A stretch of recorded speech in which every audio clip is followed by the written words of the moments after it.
kasih pemimpin acara.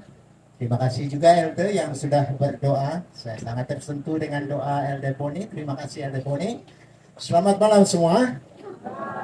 Harap suara saya kedengaran dan boleh dimengerti. Baik, para pelajar Alkitab, terima kasih kamu duduk setia di sini. Dan juga saudara-saudari yang hadir dari malam pertama, malam kedua, dan hari ini adalah malam yang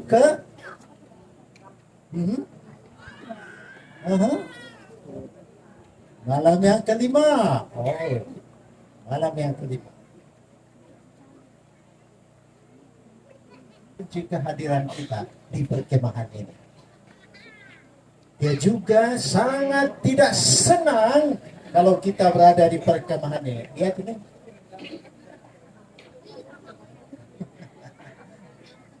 Kalau nama setan dipaparkan, setan gemetar di sana dan dia tidak senang, dia berusaha. Mari kita berdoa. Bapa di sorga, sekali lagi saya menyambung doa LD Boni tadi. Kami mohon pada saat ini rangkaian acara kami Tuhan urapi dengan kuasa Roh Kudus, sehingga kuasa kegelapan yang mengganggu sistem kami pada malam ini akan Tuhan permudahkan. Inilah doa kami dalam nama Yesus. Amin. Terima kasih. Istri sudah mendekati. Rupanya setan sangat benci istri saya. Baik saudara-saudara yang dikasih Tuhan, kita diberkati pada malam ini. Kita diberkati oleh karena kita akan mempelajari satu pelajaran yang sangat dibenci oleh setan. Sangat dibenci oleh iblis. Dan itu juga sangat kritikal pada zaman ini. Kalau seandainya Anda setan, apakah usaha yang Anda akan lakukan kepada keluarga, suami istri, anak-anak muda pada masa ini? Saya mau bertanya ini. Kalau Anda setan, apakah usaha yang Anda akan lakukan kepada keluarga-keluarga pada masa ini? Ada yang boleh menjawab? Oke, saya pergi pada anak muda dulu. Kalau kamu setan, apa yang kamu mau lakukan? Saya bagi duit yang banyak. Setan bagi duit yang banyak. Bahagia itu dapat duit yang banyak. Oke, kalau dia setan ya, nasib kamu bukan setan. Baik, tapi nih, kalau Anda setan, dulu manu dah kumadi keluarga atau tongo pendeta bo, tongo elder ataupun isai-isai nabo. Kalau saya sebagai seorang setan, saya mau pergi melancong.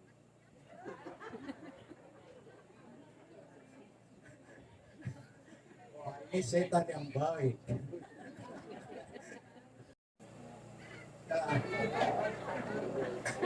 Kalau kamu tanya saya, kalau saya setan, saya mau tanya dulu. Ini base sistem kita. Kalau kamu setan, apa yang kamu buat? Mau jadi setan. Oh, dia akan bawa kita menjadi asisten dia.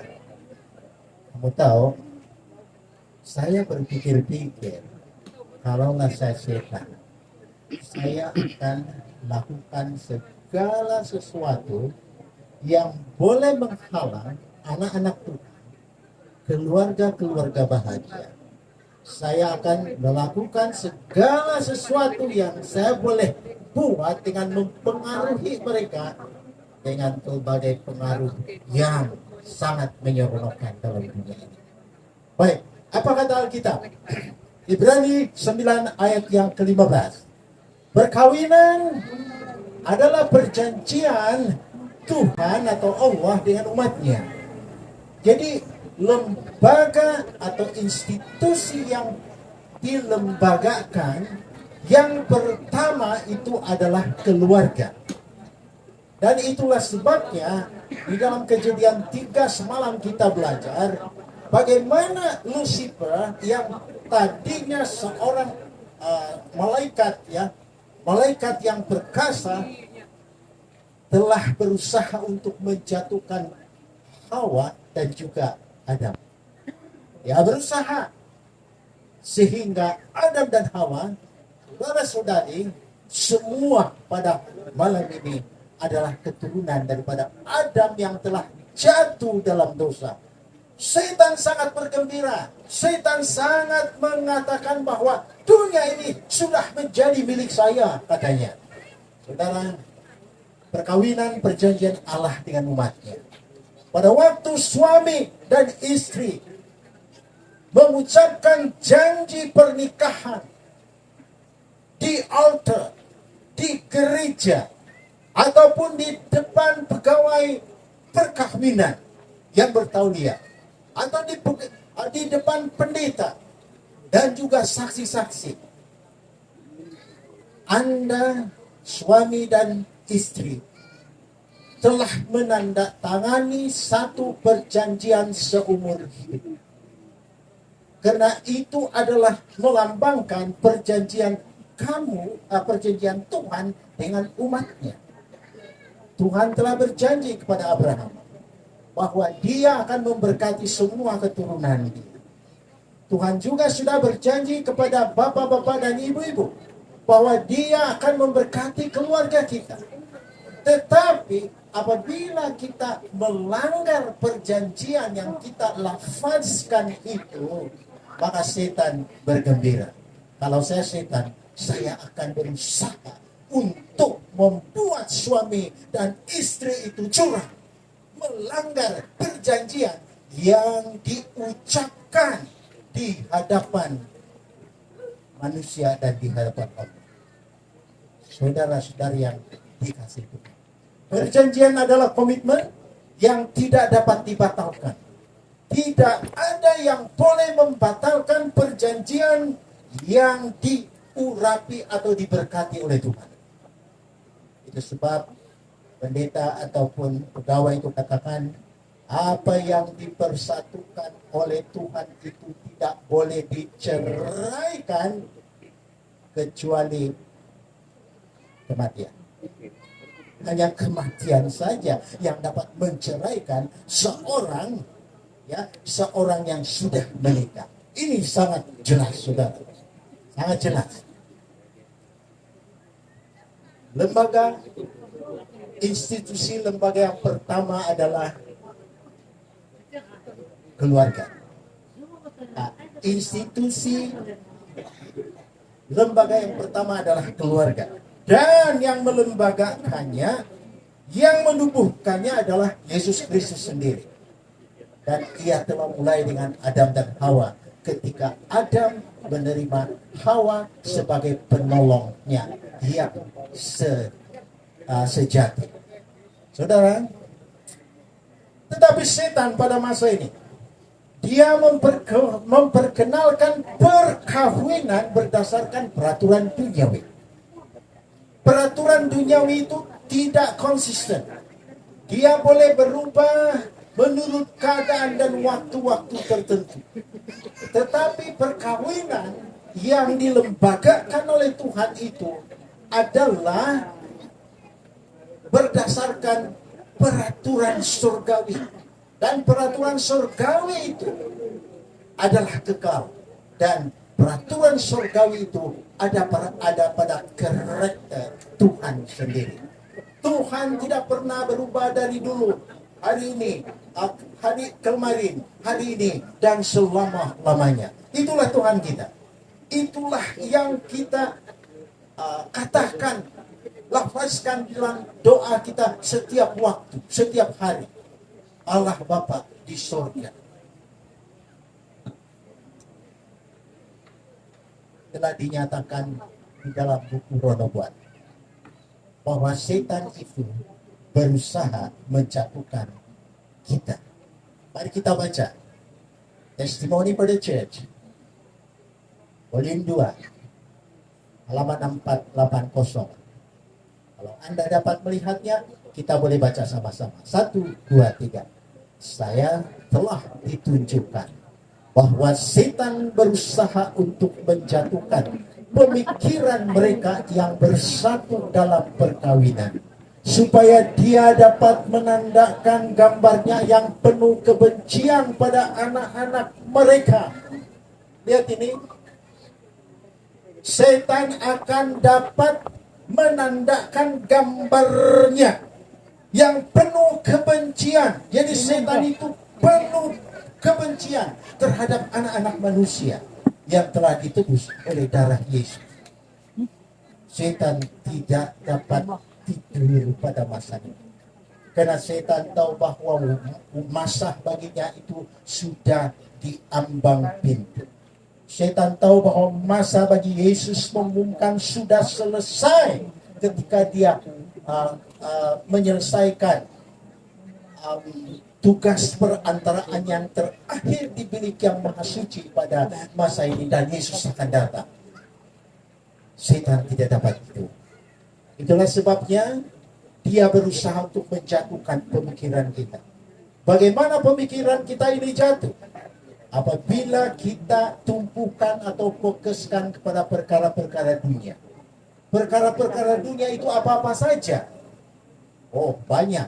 Perkara dunia itu barangkali kekayaan, kekuasaan, apalagi kemewahan, dan sebagainya. Jadi kalau manusia itu sibuk dengan perkara dunia, manusia akan melupakan pencipta, akan melupakan Tuhan. Dan apabila kita melupakan Tuhan, dia sangat bergembira. Itulah sebabnya pemikiran kita ini perlu kita fokuskan kepada Tuhan sahaja setiap waktu, setiap masa. Waktu tidur kita fokus kepada Tuhan, bukan fokus kepada TikTok, bukan fokus kepada media sosial yang hanya dapat melencengkan pemikiran kita daripada perkara-perkara yang suci dan kepada perkara-perkara duniawi. Saudara, ini adalah fakta. Apa yang berlaku sebagai ini adalah ilham setan mengenai seks bebas, sehingga manusia samun, ya, seks luar tabi, ya, polis tahan tiga lelaki, ya, 3 lelaki ini. Apa yang dimaksudkan dengan luar tabi? Ya, luar tabi. Kita lihat ini kambing, apa ini kambing? Kambing kan? Tidak cukup dengan manusia, orang yang begitu sudah kerasukan setan pergi kepada binatang. Ini sudah Sodom, ini sudah Gomora. Ya, ini berlaku pada masa sekarang. Nah, ini juga dunia masa kini. Ya, ada banyak negara sudah yang membenarkan lelaki dengan lelaki kawin. Itu sudah bukan Alkitabiah.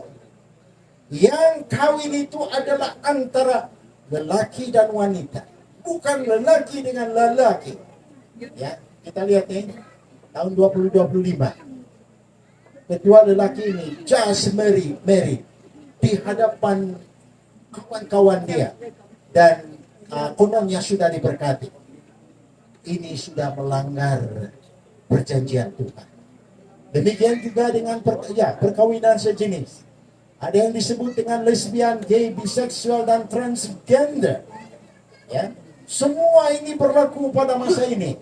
Dan itulah yang disebut Roma 1 ayat 26 sebagai tanda-tanda akhir zaman. Imot tokonopo iti baca toko dari buku perkara-perkara titik serohon dati. Pada waktu Nuh berkhotbah selama 120 tahun Dia menghimbau orang-orang supaya masuk ke kapal bahtera yang dia telah dirikan, Tuhan telah dirikan melalui dia. Dia menghimbau, masuklah kita, karena akan ada air bah. Sekarang ini, hamba-hamba Tuhan menghimbau saudara-saudari semua, ya, menghimbau artinya memanggil saudara-saudara semua untuk datang kepada Tuhan. Terima kasih, semalam ada 6 yang datang memberi perjanjian yang saya mau dibaptis pada Sabat yang akan datang.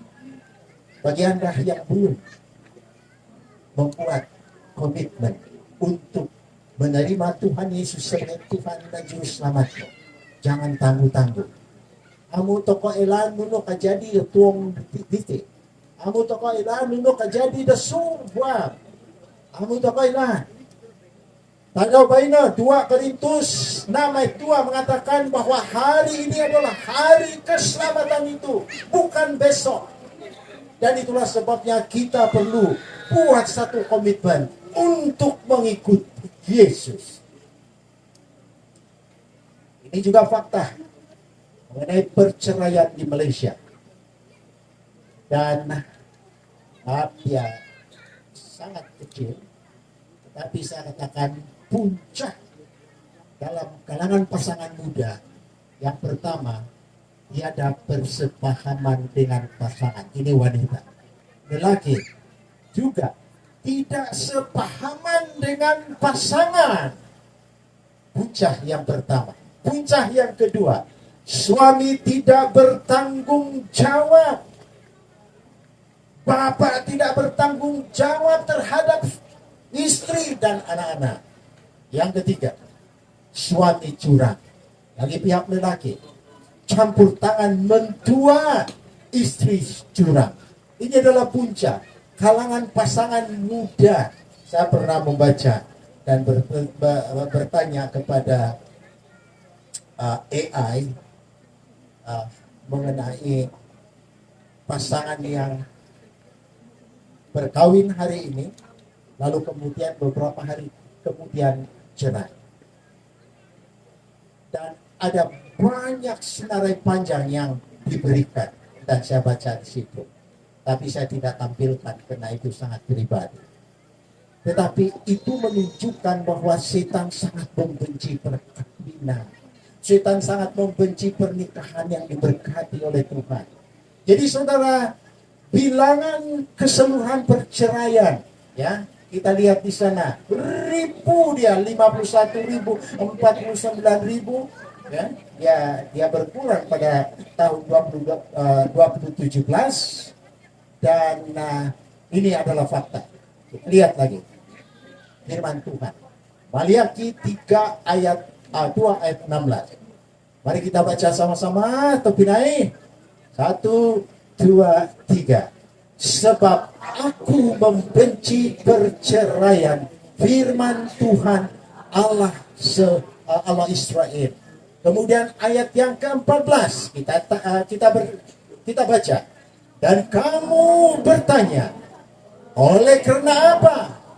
Oleh sebab Tuhan telah menjadi saksi antara engkau dan istri masa mudamu, yang kepadanya engkau telah tidak setia, padahal dialah teman sekutumu dan istri seperjanjianmu.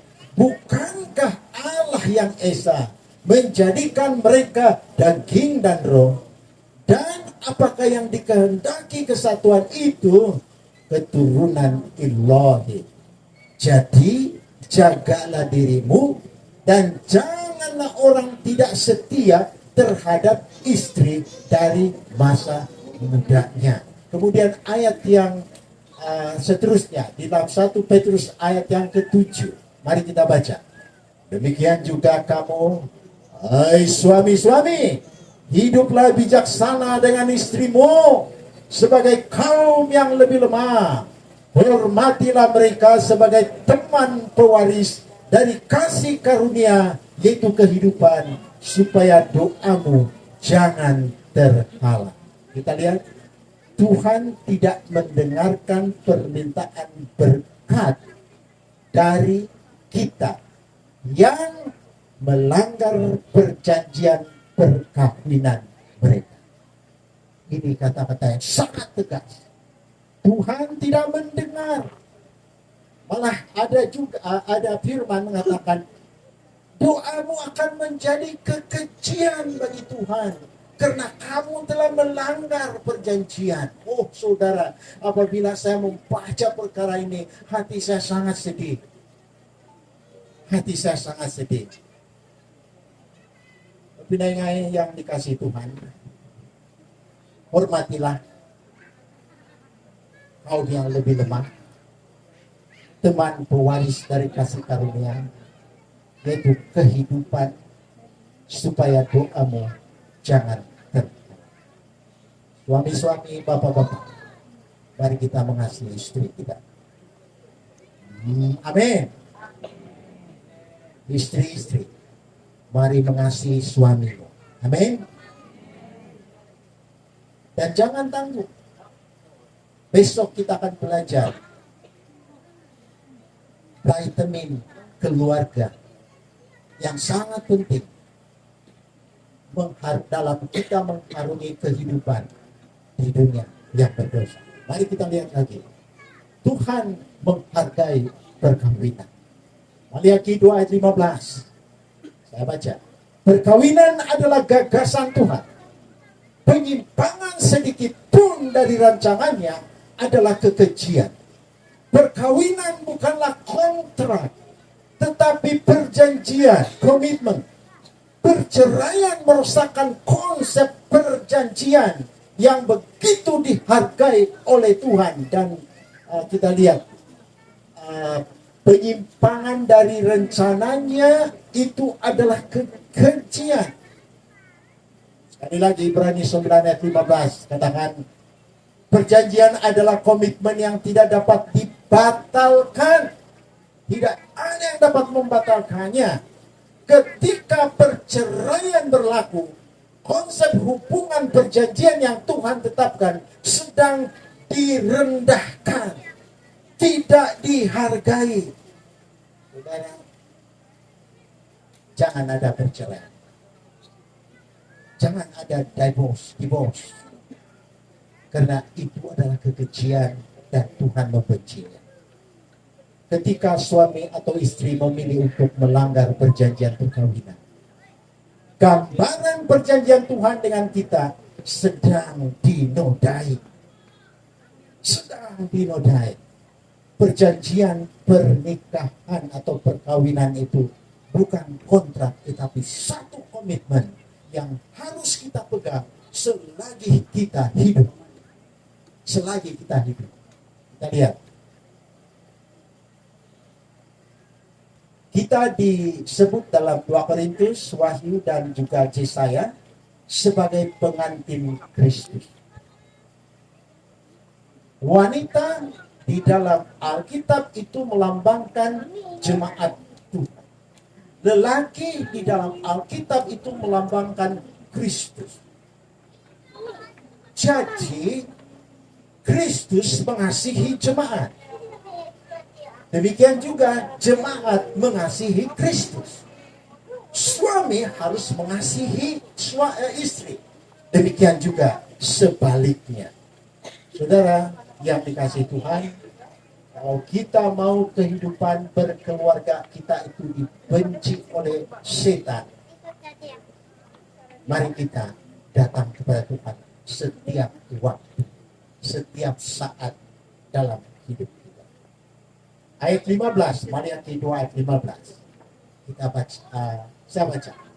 Rencana keluarga Tuhan adalah seorang pria dan wanita saling berkomitmen seumur hidup dan membesarkan anak yang memahami konsep perjanjian perkawinan. Jadi perkawinan itu seumur hidup, seumur hidup. Kita tahu, kalau saya ringkaskan apa yang kita pelajari pada malam ini, apa setan membenci perkawinan? Karena dia membenci Tuhan yang melembagakan perkawinan. Yang pertama. Yang kedua, Dia tidak mau melihat keluarga yang bahagia. Setan tidak mau melihat keluarga yang bahagia. Setan mau melihat keluarga yang berantakan. Yang ketiga, dia mau keluarga yang bercerai.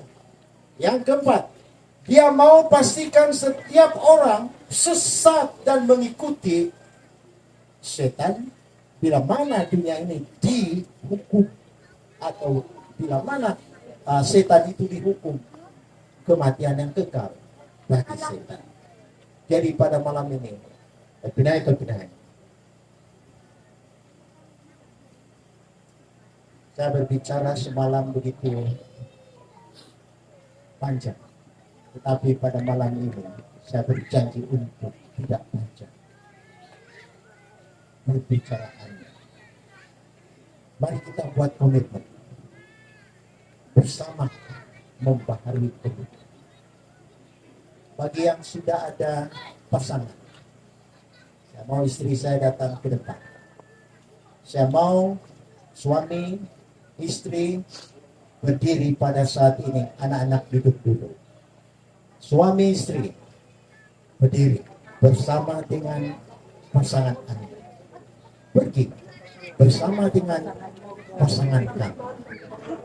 Mari kita buat komitmen dan kita berdoa. Bapa di surga, malam ini kami datang padamu. Kami tahu Tuhan sangat mengasihi kami. Kami tahu setan sangat membenci pernikahan atau perkawinan.